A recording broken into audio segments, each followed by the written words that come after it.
According to Uganda Registration Service Bureau's 2022-2023 annual report, 53 companies ran out of business upon liquidation. 6 liabilities facilitated with settlement and 154 companies declared insolvent. Robert Mugabe, the Director Insolvency and Receivership, informs us that as part of assisting struggling businesses, 118 insolvency practitioners were successfully registered.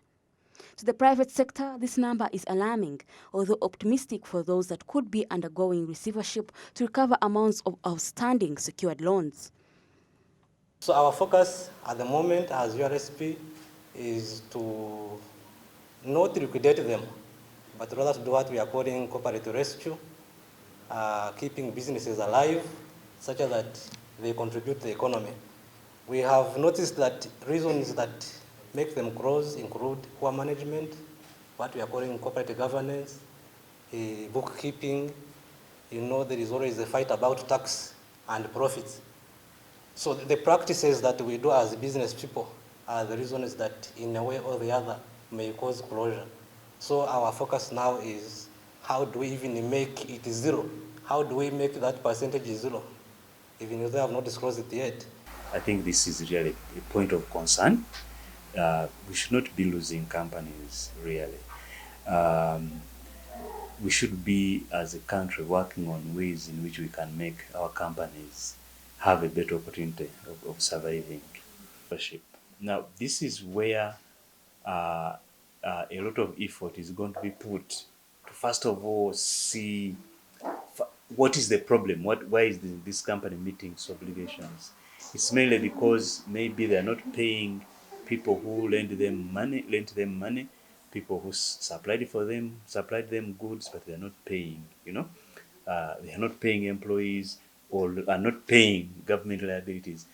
So that is the time now in receivership that you look at this and start organizing yourselves.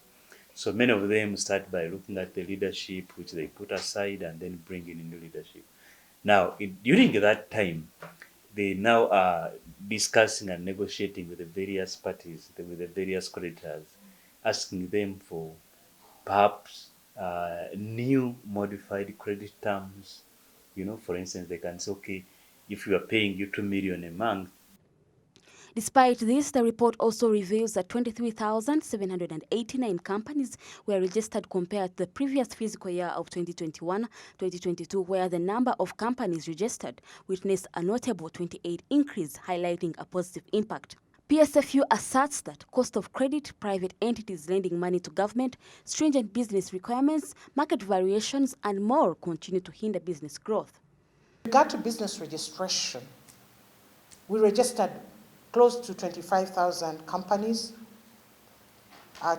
27,000 business names, 90,000 legal documents, 15,000 debentures, and it is on record that the increase in registration of companies was by close to 30%.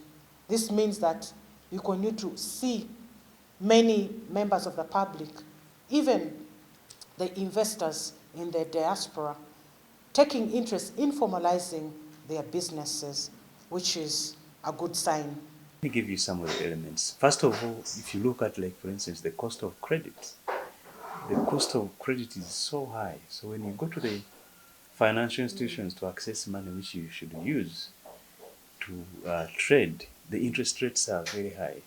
So there is too much competition. The companies don't make as big profits as they should be making. And because there is high interest rate, so many of them find themselves unable to service their loans. And then if they're unable to service their loans, definitely the banks are going to come back and say, if you're not paying, can we please liquidate the company so that we get back our money?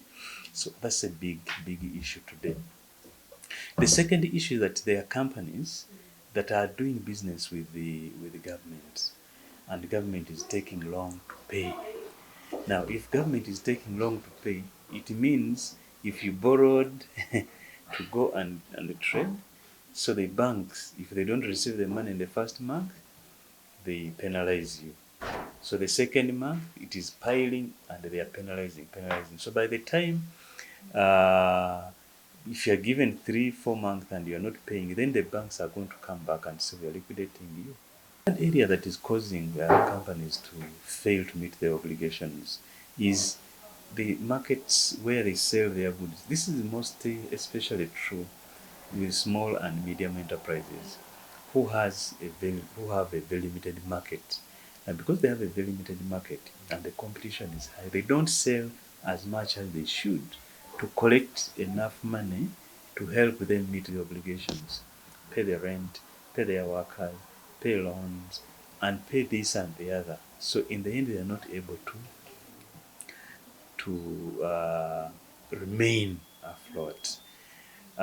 Also, recently we've had companies, because of the various stringent measures that have been put in place to collect taxes by URA, a number of companies are really finding it very hard to continue trading.